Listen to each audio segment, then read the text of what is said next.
Poema Cuerpos, purísima mecánica, del libro Estupor, editorial Alulia.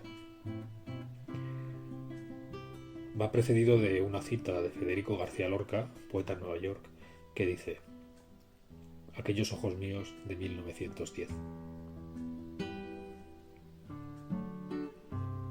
Qué extraños nuestros cuerpos en este siglo XXI.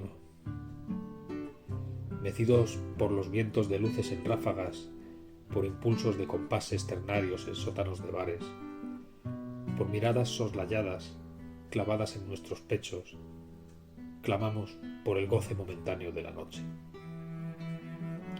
Pensamos en el deseo, en la flor que morder ansiamos, y despojamos el amor hasta hacerlo a la medida de nuestros versos.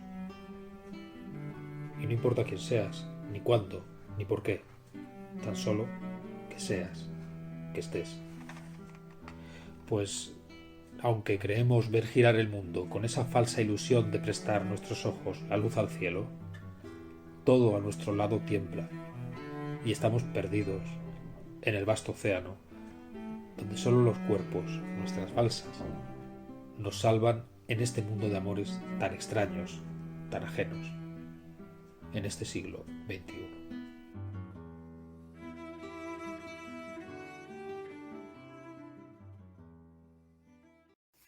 Poema de la sefardí Margalit Matitiau.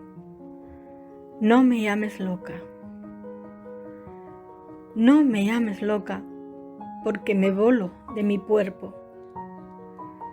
No me llames loca, porque encadeno mi alma.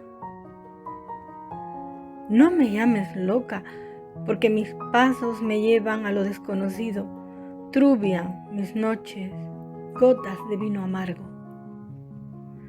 No me llames loca si te digo que hay siglos que te amo.